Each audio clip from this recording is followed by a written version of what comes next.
Welcome back once again. एक दफ़ा फिर आपको खुशामदीद कहेंगे। ब्रेक पे जाने से पहले हमारी गुफ्तगू जारी थी, बड़ा इंटरेस्टिंग टॉपिक ज़ेर बहस आया और बहुत सारे क्वेश्चन इसके ऊपर हमें मौसूल हुए और इंशाल्लाह आगे चल के इसके ऊपर मज़ीद भी गुफ्तगू की जाएगी। ये जो प्रोग्राम का हमारा हिस्सा है, इसमें एक और बड़ा जी। हम मामला और मसला है जिसके हवाले से हम कोशिश करेंगे बात की जाए।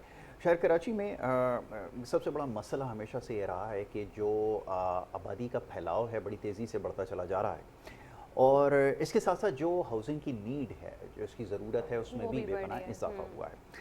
अब मसला ये दरपेश है कि बढ़ती महंगाई के साथ ये जो तामीरात का शोबा है ये बुरी तरह से मुतासर हुआ है। इसके साथ साथ माजी में जितनी भी हुकूमतें रही हैं, कहीं पे भी किसी की तरजीह में ये चीज़ शामिल नहीं रही कि इसको बाकायदा तामीरात के शोबे को एक इंडस्ट्री का दर्जा दिया जाए। बिल्कुल। और उसके साथ साथ इसकी जो मुश्किलात हैं, क्योंकि एक सबसे बड़ा मसला ये है कि सिर्फ तामीरात के शोबे से वाबस्ता तकरीबन 70 से ज़्यादा इंडस्ट्रीज़ हैं जो इसके साथ काम करती हैं, जिनको एलाइड इंडस्ट्री कहा जाता है।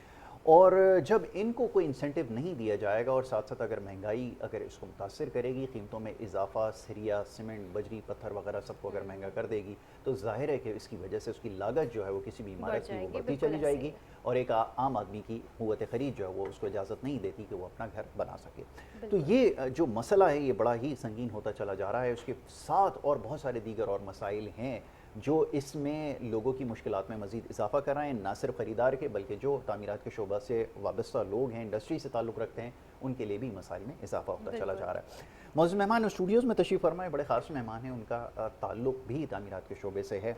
एक बड़ा मशहूर मरूफ नाम है शहर कराची का, जिसके तामीरात के हवाले से अब एक अपनी शनाख्त रखता है।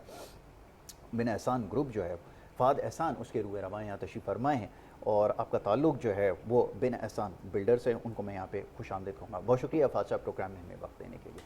फ़ाद साहब, मेरा ख्याल है सवाल तो अब मज़ीद नहीं किया जा सकता, जिन मसाइल की यहाँ पे निशानदही करती है आप इससे मुत्तफ़िक़ हैं कि वाक़तन ऐसा ही हुआ है जिसका भी मैंने इस इंट्रो में तज़किरा किया है? बिल्कुल ऐसी जी ही प्लीज़। बात है। और कराची जिस तरह कंक्रीट का एक पूरा पहाड़ बन गया है, जी। अब हमारे लिए नए शहर, नई आबादियां करना बहुत ज़रूरी बिल्कुल है। ठीक है। हमारे एक तरफ समंदर है, दूसरी तरफ दो हाईवे हैं, जी। एक नेशनल हाईवे, जी। एक सुपर हाईवे। बिल्कुल ठीक है। सुपर हाईवे पे इस वक्त हमारा फोकस है, नई स्कीमें डेवलप हो रही हैं और होनी भी चाहिए। बिल्कुल ठीक जो है। 20 साल पहले हमें काम करना चाहिए था वो हम आज कर रहे हैं, ऐसा ही। जिसकी वजह से कराची पे डैमेजेस आए। जो हमारा इंफ्रास्ट्रक्चर था वो डैमेजेस की तरफ चला गया। बिल्कुल ऐसा ही। तो अब नई स्कीमें हैं और इंशाल्लाह तमाम बिल्डर जो नए M9 पे या दूसरी जगह पे काम करें, हमारा मेन फोकस यही है कि हम नई स्कीमों के साथ लोगों को नए स्कीमें दें और नए प्रोग्राम दें कि आप आबादकारी की तरफ। बिल्कुल ठीक है। ये मुमकिन कैसे हो? अब सवाल ये पैदा होता है, जहाँ मैंने अभी क़ुव्वत ख़रीद का तज़किरा किया, ये एक ऐसा मसला बन गया कि पूरी दुनिया में एक निज़ाम ऐसा मुरतब किया जाता है कि बैंक्स के ज़रिए फ़ाइनेंस किया जाता है, फिर एक आम आदमी जो है, बायर जो है वो जाता है किसी भी प्रोजेक्ट में इन्वेस्ट करता है या ख़रीदारी करता है। हमारे यहाँ तो वो कल्चर है ही नहीं।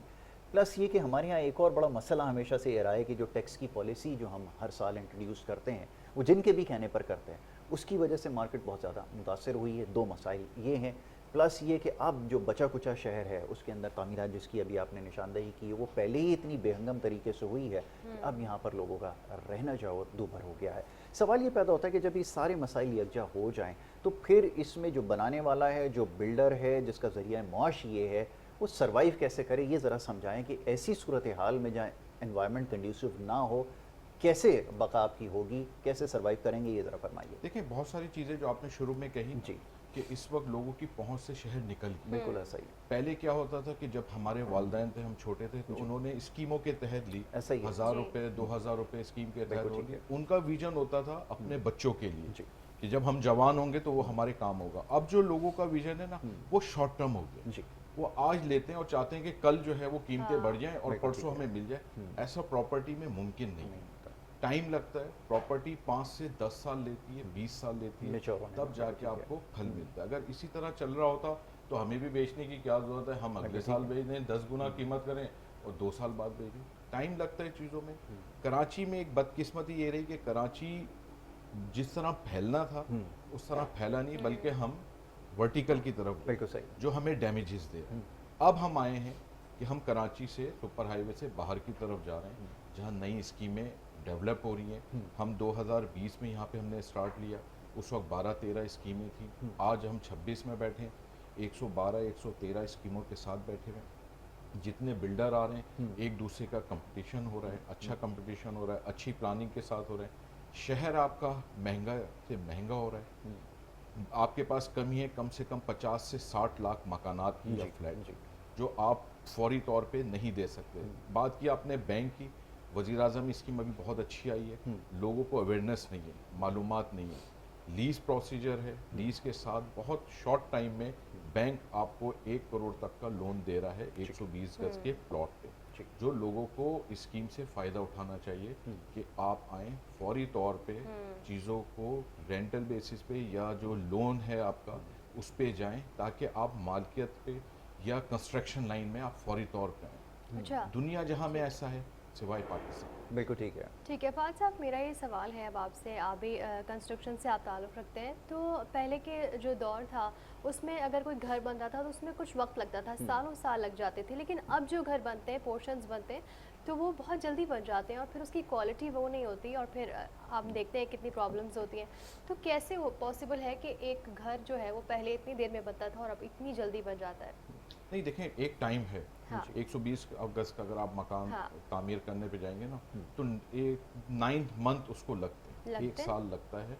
आपको टाइम चाहिए, उसका जो सीमेंट की एक ताकत है उसको बनाने के लिए। लेकिन पुराने टाइम में और आज के टाइम में मशीनरी का फ़र्क। फ़र्क है। पहले हमारे पास इतने इक्विपमेंट नहीं होते थे, नहीं होते। हमें टाइम लगता था। पहले आप देखें कि प्लाजा बनता था 5-5, 10-10 साल में। हाँ। आज वही प्लाजा 1-1, 1.5 साल में लग बन जाता जाता है। है। तो अब इक्विपमेंट का फ़र्क आ गया, चीज़ों में फ़र्क आ गया। बात क्वालिटी की आपने की, देखें क्वालिटी आपकी, जब आप क्वालिटी पे आते हैं तो आपकी जो कीमत है वो आपकी पहुंच से दूर होती है। जी। हमारे यहाँ अब सबसे बड़ा मसला ये है कि जो पहले हम एक फ्लैट या एक प्लॉट ले लेते थे 25 से 50 लाख का, अब अगर आप उस क्वालिटी पे जाते हैं तो 2.5 करोड़ से कम में कम में नहीं नहीं आता। मिलता। हमने डेवलपमेंट पे जब हम उतरे तो उस वक्त पेट्रोल था 160 रुपये, आज हम 350 रुपये पेट्रोल पे बैठे हैं। सरिया हम लेते थे 90 रुपये, 95 रुपये, आज 350 पे। सीमेंट हमारे पास आता था 400, 450, आज बोरी आती थी 1200 रुपये। तो ये जो हमारे चीज़ें हमारे कंट्रोल में नहीं है, तो ये डैमेज हमें भी दे रही है कि जितना टाइम हम डेवलपमेंट देर से करेंगे वो कॉस्ट हम पे बढ़ेगी तो हमारे अलॉटीज पे बढ़ेगी। अब टाइम ये है कि जितना जल्दी आप डेवलप करके लोगों को हैंड ओवर करेंगे, लोगों के कंट्रोल में भी रहेगा, हमारे भी कंट्रोल में रहेगा। लोगों की जो कम आमदनी वाले लोग हैं वो उससे फ़ायदा उठा सकते हैं। चीज़ों को जो नहीं ले सकते वो बैंक के थ्रू, लीजिंग के थ्रू, जब ये स्कीम आई जी। है उससे फ़ायदा उठा के चीज़ें कर ठीक, सकते लेकिन फ़ाज़ साहब अब प्रॉब्लम ये है कि कराची में सबसे बड़ा प्रॉब्लम ही यही है कि डेवलपर और बिल्डर के एंड से डिलीवरी नहीं है। बहुत सारे बड़े प्रोजेक्ट शहर कराची के अंदर, बड़े बड़े नाम थे जिनकी एक बड़ी रेपुटेशन थी, लोग नाम के पीछे जो है वो इन्वेस्ट किया करते थे, डिलीवरी वहाँ पर भी अब नहीं है। ऐसी सूरत में क्या करें? और फिर प्लस ये कि आपकी मार्केट तो वैसे ही इसलिए डैमेज हो गई कि एक प्रोजेक्ट नस्ला टावर वाला, मैं हमेशा इसलिए मिसाल देता हूँ कि जो फॉरेन बायर है, जो इन्वेस्ट करना चाहता था ओवरसीज़ इन प्रोजेक्ट्स में इन्वेस्ट करता था, उसका अब कॉन्फिडेंस आपके ऊपर नहीं है, क्योंकि आपके यहाँ एक कलम की जुम्बिश से एक खड़ी इमारत जिसके अंदर लोग रिहाइश पजीर थे उसको मिसमार कर दिया गया, जिसकी कोई नज़ीर आपको नहीं मिलती।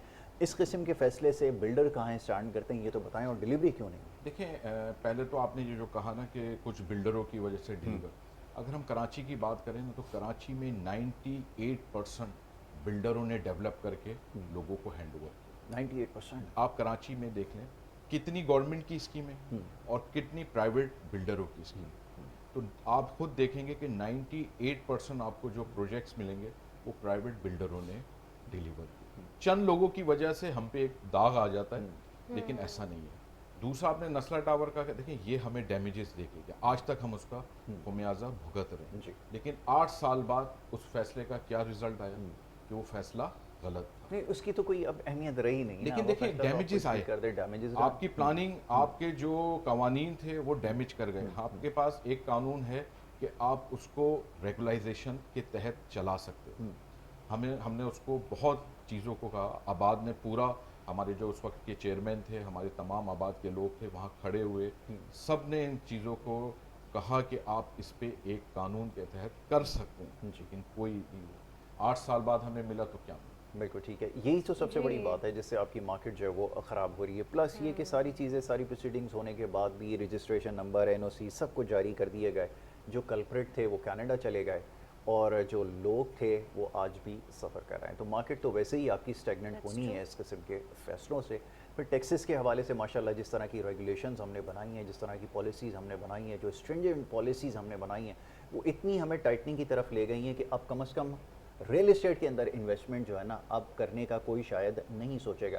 पर मज़े की बात ये है, मज़े की बात तो उसको नहीं कहूँगा, मेरी सॉरी, जो लोगों की ओवरसीज़ की सबसे बड़ी इन्वेस्टमेंट थी वो शहर के बाहर एक बहुत बड़ा ब्रांड आपको याद है कि रावलपिंडी से बाबा आया था, उसके पास उन्होंने लगा दिए। अब बाबा कहाँ है ये नहीं पता, लेकिन उसमें बिलियंस ऑफ बिलियन रुपीस जो है ना लोगों के इन्वेस्ट हुए वो हुए हैं। फंस गए हैं। अब हाल ये है कि जो चीज़ उन्होंने 3-3 4-4 करोड़ रुपए की ली थी, आज वो 10 लाख रुपए में कोई लेने के लिए तैयार नहीं है। जब रियल एस्टेट की मार्केट में ऐसा हो, जो सबसे बड़ा ब्रांड जिसको कंसीडर किया जाता था, अगर उसके साथ ये होगा, कैसे अट्रैक्ट करेंगे, क्या मैसेज दें? कोई है बात कहने के लिए कि आप इन्वेस्ट करें? अब आप शहर के बाहर कोई भी सोसाइटी आबाद कर लें, क्या किसी ओवरसीज़ को कन्विंस कर सकते हैं? लोकल्स की तो स्ट्रेंथ खत्म हो गई है, मैं मानता ही नहीं हूँ, उसके पास नहीं है इतना पोटेंशियल। कर सकते हैं अट्रैक्ट? देखिए पहले जो आपने बात बोली ना, ये बात है कि इसने पूरे कराची के बिल्डरों पे एक इफेक्ट छोड़ा। क्वेश्चन मार्क आज लगा दिया तक आपकी हम पूरी credibility इसका पे। खमियाजा ओवरसीज में खास तौर पे हमें सुनने को मिलती है। लेकिन देखें अब जो सूरत हाल है ना, अब ये है, मैं एक चैनल पे आके कहता हूँ जी बिन एहसान ग्रीन सिटी को हमने डेवलप कर दिया, हम उस पर पोजीशन दे रहे हैं। जी। यहाँ से क्लाइंट जाता है, वो वीडियो बनाता है, अगर उसको कुछ नहीं मिलता ना तो सबसे पहले वो ये पोस्ट करता है कि भी फना चैनल पे फहद एहसान ने ये बात बोली थी, लेकिन इनकी हाउसिंग स्कीम में ऐसा कुछ भी नहीं है। एग्जैक्टली। लेकिन जब उसको चीज मिलेगी, नजर आएगी ना, तो Seeing वो is तब believing। पोस्ट नहीं करता। हाँ। हमारी ये नेगेटिव चीजों को तो लोग बहुत पोस्ट कर रहे हैं, लेकिन पॉजिटिव चीज को देखते हुए ना वो कौमी post मसला नहीं है। करते। तो अगर वो पॉजिटिव चीजों को भी पोस्ट करेंगे ना, तो उनको पता चलेगा कि कितने बिल्डर काम कर रहे हैं, कितने बिल्डर इस वक्त पोजीशन दे रहे हैं, Right। कितने बिल्डर इस वक्त प्रोजेक्ट को कंप्लीट करके बैठे हैं। अच्छा, ये आपका जो प्रोजेक्ट अभी जिसकी आपने मिसाल दी है, लेट्स से चलें लोगों की नॉलेज के लिए, शहर से बाहर है, ये वहीं पे स्टार्ट हो रहा है। होता ये है कि इस तरह के प्रोजेक्ट के अंदर बीच में मिडिल मैन आ जाता है। अब जहाँ पर मिडिल मैन इन्वॉल्व हो जाए, सबसे ज्यादा डैमेज मिडिल मैन ही देता है। देखिए हम तक लोगों की पहुंच नहीं होती। मैं वो आपके बिल्डर चेहरे से पे ये बिल्कुल सवाल बात करते हैं कर कि रहा हूं। मिडिल मैन को आप प्रोजेक्ट हैंड ओवर करके क्यों चले जाते हैं? फिर जितनी प्रोसीडिंग होती है उसमें वो कमीशन जो है वो नहीं, फिक्स अब कर लेता ऐसा है, नहीं प्राइसेस देखें, जो है वो निकल जाता हम बैठे हुए ना, एज अ बिल्डर हम बैठे हुए, हमें कितने लोग जानते हैं, उन्हें पता है हमारा हेड ऑफिस कहाँ है। है। ठीक है। हम सुबह 11 बजे से लेके रात 11 बजे तक मैं पर्सनली खुद बैठता हूँ ठीक है। ऑफिस में। ओके। एक एक क्लाइंट से मैं खुद मिलता हूँ। मेरे जैसे पता नहीं कितने बिल्डर हैं जो टाइम देते जी। हैं। अब देखिए जिसका इन्वेस्ट हुआ है, हमारी चीजें लगी हुई हैं, हम लीगल वे में बैठे हैं, हमें किस बात का डर? हम फेस करते हैं चीजों को। टोटल एरिया Client कितना आते हैं। कवर कर रहे हैं आप? हम तकरीबन 300 एकड़ को कवर ठीक है, करते हैं। कर रहे हैं। और हम इस वक्त पोजीशन दे रहे हैं लोगों Right। को। हमने 2020 में इस प्रोजेक्ट को लॉन्च किया था। अल्हम्दुलिल्लाह सिवाय कारपेटिंग के हमने पूरा इंफ्रास्ट्रक्चर तैयार कर दिया ठीक है। कि लोग कल नहीं, परसों नहीं, 3 साल का नहीं सोचे, यानी कि आज डिमार्केशन आएं, सारी ऑलरेडी हो चुकी है। आज ही अपने प्लॉट पे अपनी कंस्ट्रक्शन स्टार्ट करें। ठीक है। जो लोगों को चाहिए ना पोजीशन, वो देने के लिए बैठे और और वही बिल्डर बेसिक कामयाब कम्युनिटीज़ के है। हवाले से क्या कहेंगे, जिसके अंदर सबसे पहले बिजली है, गैस की लाइन है, ये जो शहर बाहर जो देखिए बन रही है, बिजली, ये तो गैस की कंसर्न और है। आपके इलेक्ट्रिक के ये कम से कम 40 मकानात पे ये चीज़ें आपको प्रॉपर मिलती हैं। लेकिन अल्हम्दुलिल्लाह बिन एहसान के पास तमाम चीज़ों की एनओसियाँ हैं। कम से कम प्लॉट आपकी जब तामीरात होते हैं, ये KESC की रिक्वायरमेंट है कि 40 मकानात तो 100-200 घर से ज़्यादा बने हुए हैं, जो उसके साथ नेबरिंग सोसाइटीज़ बनी हुई हैं, लेकिन वहाँ तो स्टिल अभी तक ये प्रॉब्लम है देखिए कि 10 साल से कहीं ज़्यादा पे हो कुछ चुके हैं। प्रॉब्लम है जहाँ पे KSC नहीं कर पा रही, उनका नहीं हो रहा। लेकिन जब M9 पे हम आपको बात करते हैं तो खुला एरिया है, नई आपकी प्लानिंग है, तो वहाँ पे प्रॉपर गैस भी मिल रही ठीक है, है। प्रॉपर इलेक्ट्रिक भी मिल रही है, प्रॉपर पानी भी मिल रहा है। तो हम तमाम एमिनिटीज़ के साथ बैठे हुए हैं। वहाँ पे हमारे बिन एहसान ग्रीन सिटी में मैं मुजाहिद बेग साहब का बड़ा जिक्र करूँगा, 7000 गज पे वो मस्जिद बना रहे हैं माशाल्लाह। और बड़ी अच्छी खूबसूरत तुर्की स्टाइल में वो मस्जिद बना रहे हैं। तो चीज़ें उनके पास अवेलेबल थी, पानी, बिजली, गैस, तो तामीर कर रहे हैं। ऐसे कितने लोग बिन एहसान के साथ मिलकर इस वक्त काम कर रहे हैं। तो उनको चीज़ें मिल रही हैं, यूटिलिटीज़ मिल रहे हैं, वो काम कर रहे हैं। अच्छा, ये जो जी प्लीज़। जी फहद साहब, मुझे ये बताएं कि हमने बहुत माजी में इस तरह के केसेस देखे कि इन्वेस्टमेंट लोग कर लेते हैं बिल्डर्स के पास और फिर वो कहते हैं कि जी 3 महीने 4 महीने या 1 साल में आपको कब्ज़ा मिल जाएगा। लेकिन क्या होता है, वो प्रोसीजर इतना प्रोलॉन्ग होता है और सालों साल गुजर जाते हैं, लोगों को कब्ज़ा नहीं मिलता। तो आप अपने हवाले से बताएं कि बिन एहसन जो ग्रुप है वो कितना अपने वादे का जो है पास रखता है? हमने देखें 2020 में जब लॉन्च किया था तो हमने 3 साल का टाइम दिया था। ठीक है।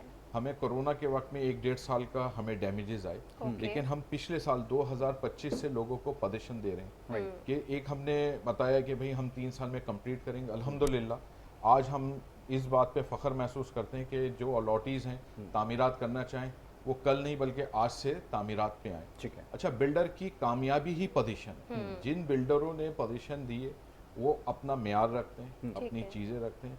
अच्छा, अब जो आप टाइम देख रहे हैं या हालात देख रहे हैं, आने वाले वक्त देख रहे हैं, जो बिल्डर डिलीवर पोजीशन में आएगा उसी की जीत होगी। बिल्कुल ठीक है। वरना कितने नाम आए और गायब हो गए। बिल्कुल ठीक है। कुछ नाम ऐसे भी हैं जिनके नाम से चीज़ें चलती हैं, लोगों का इत्मीनान होता है कि हाँ भी ये डिलीवर पोजीशन में आए। बिल्कुल ठीक तो है। हमारी भी कोशिश यही है कि हमारा उन्हीं में नाम रहे कि हम डिलीवर पोजीशन। ठीक है। अब ये रोड साइड पे जो बनी हुई है, ख़ासतौर पे M9 वाली साइड जिसका आप बता रहे हैं, यहाँ एक मामला सरफेस हुआ था जिसमें लीज़ का मामला था जो कि 30 इयर्स की थी कुछ जगहों पर। लोग अभी भी कंफ्यूज हैं, हमारे पास भी कोई सही इन्फॉर्मेशन नहीं है क्योंकि वो जगह सिंध गवर्नमेंट के पास थी, उन्होंने 30 साल के लिए दी थी और वो फुल लाइफ स्टॉक के लिए जो प्रॉपर्टी जो है वो रखते थे या जिन्होंने अपने फार्म्स बनाए थे उनको दी गई थी। अब उसका स्टेटस क्या चेंज हो गया है और अगर लीज़ ऑफर की जा रही है तो ये कितने साल की है? मैं अपनी नॉलेज के लिए पूछूँ। देखिए, इसमें जब आप एनओसी लेते हैं ना, तो हमारा महकमा ऐसा नहीं है कि हम कोई भी डॉक्यूमेंट्स दें और वो सबमिशन करके एनओसी दे ठीक, दें। ठीक। उनकी एक रिक्वायरमेंट होती है कि भाई फॉर्म 7 चाहिए, फॉर्म 2 से फॉर्म 7 से फॉर्म 2 हो, आपके नाम हो तो आप एनओसी के अहल हैं। तो जब आपके पास डॉक्यूमेंटेशन कंप्लीट होती है, आपके नाम से होती है, आपका नक्शे अप्रूव होते हैं महकमों से, तब आप ठीक। प्रोसीजर की तरफ जाते हैं लीज इसके पास कंप्लीट एनओसी है। ठीक है। अच्छा, और लीज के साथ साथ आपकी डेवलपमेंट भी होनी चाहिए, खाली नक्शे पे तो लीज नहीं होगी। तो जो ये प्रोसीजर कंप्लीट करता है वो लीज के प्रोसीजर में आ जाता है। ठीक है। मैंने जो आपको ये मस्जिद का जिक्र किया, अल्हम्दुलिल्लाह ये हमारी बिन एहसान की फर्स्ट लीज है और लीज ही हमने मस्जिद से दी ठीक है। ताकि एक अच्छा सुनहरियो हमारा बिन एहसान का डेवलप हो। कितने ईयर वाली लीज उन्होंने दी? 99 99 वाली। 99। ठीक है, बिल्कुल ठीक है। तो ये चीज़ चलें, इससे क्लियर हो जाती है कि जब एक जगह आपको मिल गई है ख़ासतौर पे मस्जिद की, तो इससे ये पता चल जाता है कि लीज तो 99 ईयर्स वाली है। वो कराची में जो रहते हैं ये उनके लिए शायद समझ रहे होंगे, जो कराची से बाहर हैं वो जो उसको देखिए नहीं 30 समझे। साल की आपने बात की ना, उसके भी एक प्रोसीजर होता है। गवर्नमेंट आप जी। उसका भी एक उसने रखा है कि आप उसकी एक प्रॉपर फीस अदा करें, उसको 99 ईयर में लाएं ताकि सर्वे नंबर उस पर लगे, फॉर्म 7 से वो फॉर्म जी। 2 की तरफ आए, कमर्शियल लैंड की तरफ। बिल्कुल ठीक है। तो इसमें इन्वेस्ट किया जा सकता है। फिर ये कि दूसरी बात ये कि पोजीशन लेने से पहले, यानी कि पोजीशन इन अ सेंस कि जब भी आप अपना इन्वेस्ट कहीं करते हैं तो आपको एक टाइम होता है। अभी जैसे फाद साहब ने बड़ी अच्छी बात की है कि हमारे यहाँ बड़ी जल्दी जो है ना ये एक्सपेक्ट करना शुरू कर देते हैं कि ये जो है वो मल्टीप्लाई होना शुरू हो जाएगी, ख़ास तौर पे इस वक्त जो सुपर हाईवे के साथ जितनी भी स्कीम्स बनी हैं। तो ये थोड़ा सा टाइम टेकिंग प्रोसेस है इन्वेस्ट करने से पहले। लॉन्ग टर्म अगर आप पोजीशन बनाना चाहते हैं अपनी तो आप इसमें ज़रूर काम करें। बाकी ये कि ब्रांड के बारे में आप चलें, ब्रांड के बारे में बात हो जाती है बिन एहसान का, चलें हमें तो थोड़ा बहुत पता चल जाता है, लेकिन एक आम आदमी अगर प्रोफाइल जानना चाहे, अब तो बड़ा इसके बारे में कॉशियस है कि कंपनी का प्रोफाइल हो, बिल्डर का एक ट्रैक रिकॉर्ड देखा जाए, उसकी एक हिस्ट्री देखी जाए। आपके पास क्या है बताने के लिए? ज़रा अपने बारे में भी कुछ बताइए। देखिए, अब तो सोशल मीडिया बहुत आम है, हर बच्चे के पास मोबाइल है, ट्विटर है, यूट्यूब है, बिल्कुल ठीक है। फेसबुक है, हर चीज़ पे आपके डेली बेसिस पे पोस्टें लगी होती हैं। जो हमारे यहाँ कंस्ट्रक्शन हो रही होती है, हमारे यहाँ डेली बेसिस पे उसका हम पिक्स लगाते हैं राइट। कि भाई यहाँ से काम स्टार्ट हुआ। 2019 से लेके जब हमने ज़मीन खरीदी वहाँ से लेके आज तक की हमारे पास पूरी प्रोफाइल बनी बहुत हुई खूब। कि भाई 19 में हमारा ये जंगल था, 20 में हमने सफाई की, Very good. 21 में हमने डेवलपमेंट स्टार्ट की, आज हम उस फेज पे हैं कि आप अपने प्लॉट पे अपनी तामीरात स्टार्ट। बिल्कुल तो ठीक। ये एक हमारे लिए एक फ़ख्र की बात है कि हमारी प्रोफाइल इस पोजीशन पे है कि हम ये बात कर रहे हैं। वरना कितने बिल्डर आए जो गुम हो गए, जो ये प्रोफाइल नहीं बना सके। अच्छा, जिसकी ये प्रोफाइल है वो फ़ख्र से आके बैठता भी है, बताना भी चाहता है और दिखाता भी है कि भाई आओ मेरे साथ मेरे प्रोजेक्ट को विजिट करो, तामीरात करो। बिल्कुल अच्छा, ठीक है। सेटिस्फाइड क्लाइंट्स के हवाले से कुछ बताएं कि जो लोगों का आपके लिए रिव्यूज़ हैं, जो सेटिस्फेक्शन वो जाहिर करते हैं और बिल्डर्स के मुकाबले में। देखें, लोगों के सिर्फ 16-17 सवालात होते हैं, ठीक है। लेकिन मैं ये कहता हूँ कि लोगों के सवालात भले हों, ठीक। आप विजिट ज़रूर करें जगह। एग्जैक्टली। हम जो बात कह रहे हैं उसको आप तस्दीक करें, महकमों के साथ टाइम निकालें, साइट को विजिट। ठीक है। हमारी बातों पे ध्यान ना दें, आप हकीकत को दें। ठीक है। और जो आपने कहा मिडिल मैन से बच के काम, सबसे ज़्यादा जो डैमेजेस देते हैं वो हमारे मिडिल मैन देते हैं। लोग आए, अब तो हर चीज़ आपके बहुत आसान हो गई है। महकमे आपके उन्होंने सारे सोशल मीडिया पे हैं, आप एनओसी की तस्दीक कर सकते हैं, आप अपने खातों की तस्दीक कर सकते हैं। आपके पास ये तमाम जितने भी बिल्डर हैं उनके ऑफिसेज सब नेट पे पड़े हुए हैं। आप आएँ, डायरेक्टली उनके ऑफिस विजिट करें, उनके स्टाफ से मिलें, उनसे लें, तो आपको बहुत चीज़ें आसान मिलेंगी और लोगों के लिए आसान मिलेंगी। ठीक है। अच्छा, अब ये ज़रा प्रोजेक्ट के हवाले से बात हो रही है, इसलिए ज़्यादा इंटरेस्ट है हमारा, तो लोगों को पता चले किस तरह की कैटेगरीज रखी गई हैं, किसके लिए क्या है। एक मिडिल क्लास आदमी सोचता है कि मैं इसी में इन्वेस्ट करके कोई 10 साल के लिए अपनी पोजीशन को सिक्योर करूं, कोई रहने जैसी भी जगह हो जाए, क्योंकि अब तो क्योंकि जिस तरह एक्सपेंशन की बात हो रही है, लोग वहाँ रहने को तरजीह देते हैं। आज से 10 या 15 साल पहले शायद वो कल्चर नहीं था, लोग कहते थे इसको भी जो है वो सिक्योर किया जाए, लॉन्ग टर्म पोजीशन लेते थे। लेकिन अब तो वाकई रेजिडेंट के लिए वो जगह फोर्स कर रहे हैं। आपकी इसके ऊपर क्या राय है, किधर ये स्टैंड करता है, और अगर जो एक लोअर मिडिल क्लास है, मिडिल क्लास अगर बचा भी है तो उसमें कैसे इन्वेस्ट कर सकता है, उसके लिए क्या स्कीम या प्लान सोसाइटी ने इंट्रोड्यूस किया है, ज़रा उसके बारे में भी बताएं। देखें, जैसे अगर इसको हम देखें ना कि हम 80s की बात ठीक है, करें, तो उस वक्त आपके पास था स्कीम 33, बिल्कुल, कि वहाँ पे आपके एक बजट में आ जाता है। एग्जैक्टली। अब अगर हम मिडिल क्लास की बात करें, 15 लाख से लेके 40 लाख रुपए तक की बात करें, तो आपके इर्द गिर्द में कोई ऐसी जगह नहीं है जो लीगल वे में आपको प्लॉट मिल सके। बिल्कुल ठीक है। तो अब आप आते हैं M9 की तरफ। M9 वो एरिया है जहाँ पे आपको 15 लाख से लेके 40 लाख रुपए तक के प्लॉट वहाँ पे मिल जाएंगे, बिल्कुल ठीक है। जो लोगों की पहुँच में भी है। जिनके पहुँच में नहीं है वो 3 साल शेड्यूल पे ले लें, तामीरात भी करते रहें और बनाते रहें। तो ये आसानी है लोगों को इससे फ़ायदा उठाना चाहिए। जो बात इत्माद की है ना, इत्माद लोगों को कम आ रहा है। बिल्कुल ठीक है। लोग इतने लोगों से डसे हुए हैं या ये प्रॉब्लम सही लाइफ है। में शिकार हो कि चुके वो हैं हर काफी एक को सारे। जो है ना एक जैसा समझते हैं। हाँ। इसीलिए बिन एहसान ने चीज़ों को आसान किया कि आप भाई फाइल नहीं खरीद रहे, आप अपना प्लॉट खरीद रहे हैं, और वो प्लॉट नहीं कि जो आपका पोता या नवासा आके बनाएगा, आप खुद उस पर तामीरात। अच्छा फहद साहब, ये भी बताएं कि इन स्कैम से कैसे बचा जाए, क्योंकि हमारे लोग जो है ना ये इन स्कैम्स का शिकार बहुत हुए हैं माजी में, तो यही रीज़न है वो ना एतबार नहीं करते। तो आप लोगों को ये बता दें कि स्कैम से किस तरह बचा जाए। देखिए, आप लोग प्रोफाइल चेक कर, ठीक है। अब जैसे आपने जिक्र किया ना किस तरह का, अब बच्चे को पता है कि फेसबुक पे क्या है, लोगों के कमेंट्स क्या हैं। हर बंदा आके ये कहता है भाई आपके बारे में ये देखा था, आपके बारे में वो देखा था। दूसरा, मैंने आपको कहा कि विजिट करें। जब आप चीज़ को विजिट करते हैं ना, डॉक्यूमेंट्स को देखते हैं, महकमों से देखते हैं। देखिए, ये हमारा काम नहीं है, हमारा काम है दिखाना, समझाना और बताना। ठीक है। ये लोगों का काम है उसको वेरीफाई करना, उसको देखना। ये रिस्क उन्होंने एक दफ़ा लेना पड़ेगा, और जो रिस्क लेता है वो फ़ायदा भी। बिल्कुल ठीक है। फहद साहब, thank you so very much, बहुत शुक्रिया आपका, आपने हमें वक्त दिया। फहद एहसान साहब यहाँ पर हमारे साथ मौजूद थे और बात हो रही थी रियल एस्टेट की इंडस्ट्री के हवाले से कि रियल एस्टेट में क्या कुछ हो रहा है। जो लोग एक्सपोजर लेना चाहते हैं वो इसमें काम कर सकते हैं और अपॉर्चुनिटीज़ आपके पास अभी भी मौजूद हैं शहर कराची के अंदर। ओके, एक ब्रेक यहाँ पर मैं छोटा सा लेना है और ब्रेक के बाद जो है वो आएंगे और उसके बाद फिर कुछ और मामलात हैं ज़ेर बहस आएंगे। आप देखते रहें wake up Pakistan. Welcome back from break. और ब्रेक पर जाने से पहले हम मौजूद पर बात करी जा रही थी, अब स्पोर्ट्स के हवाले से स्पोर्ट्स के हवाले से लेते हैं। और जिस तरह से अभी हम देख रहे हैं कि इंग्लैंड और पाकिस्तान का टेस्ट मैच चल रहा है, उसकी कारकर्दगी के हवाले से सीरीज़ के हवाले से बात कर चुके हैं। हमारे साथ इस वक्त स्पोर्ट एनालिस्ट मुनीरुल हक साहब मौजूद हैं, उनसे इसका तज्जिया लेंगे। वेलकम सर, बहुत शुक्रिया कि आपने हमें वक्त दिया। जिस तरह हम देख रहे हैं कि टेस्ट सीरीज़ जारी है और पाकिस्तान की जो कारकर्दगी है वो हमें जो है बड़ी दिल खराज लग रही है, मायूसकुन, इंतहाई मायूसकुन, छोटा लफ्ज़ है बिल्कुल। और हम जो देख जो शायकीन रह चुके हैं, एक वक्त में क्रिकेट के शौकीन रह चुके हैं, अब हम सारे डिमोटिवेट हो गए हैं। क्या कहेंगे सर?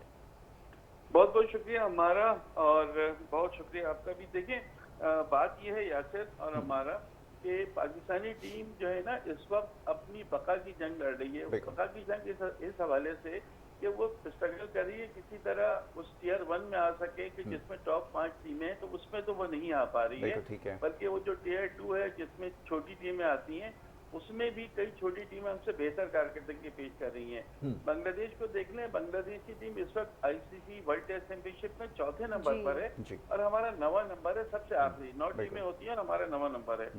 हम इंग्लैंड के दौरे में गए हैं, अगर आप टेक्निकली देखें ना यासिर और हमारा, तो टेक्निकली हम ये मैच पाकिस्तानी टीम 2 दफा एक दिन में आउट हुई है, जी क्योंकि पाकिस्तान की टीम 2 इनिंग्स मिला के 85 ओवर खेल सकी है, हालांकि एक दिन की खेल में 90 ओवर्स होते हैं।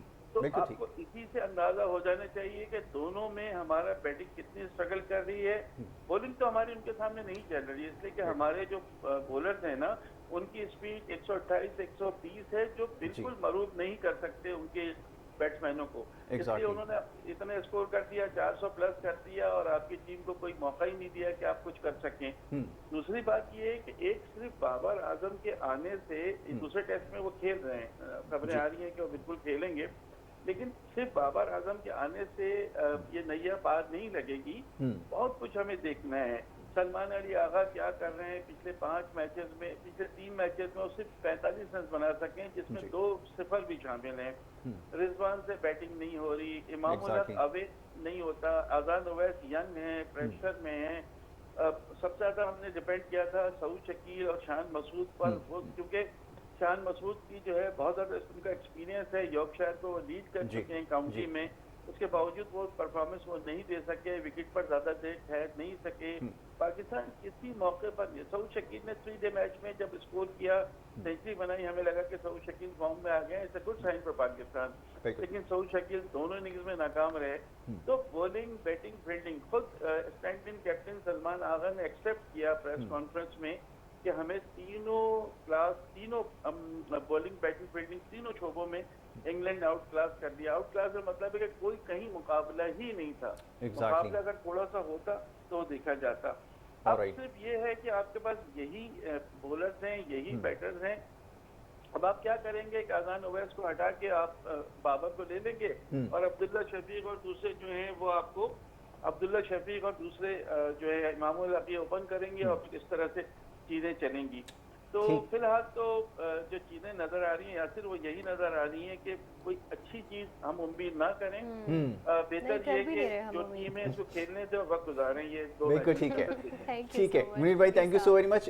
इंशाल्लाह कल इसके ऊपर तफसील से ज़रा गुफ्तगू करेंगे, क्योंकि बहुत सारी चीज़ें हमारे सामने होंगी। अभी वक्त की कमी की वजह से बहुत सारे मामला जो है उसके ऊपर बात नहीं हो पाएगी, वगरना हमने बहुत सारी चीज़ें हैं जो मुनीर भाई से जो है वो डिस्कस करनी थी। आपका बड़ा अच्छा तज्जिया होता है, बड़ा ज़बरदस्त एनालिसिस करते हैं सारे मामला के ऊपर, सिलेक्शन से लेकर टीम की परफॉर्मेंस के हवाले से। जैसे भी बताया कि आपकी टीम जो है वो एक दिन ग्राउंड में जो है वो सर्वाइव नहीं कर पा रही, तो ये बहुत ज़्यादा क्रिटिकल हो चुका है। तो होपफुली इंशाल्लाह इसके ऊपर हमारी डिस्कशन होगी। वक्त हमारा जो है वो बिल्कुल यहाँ पे ख़त्म हो गया। आज हमने कोशिश की बहुत सारी खबरें और मामलों पर गुफ्तगू करें।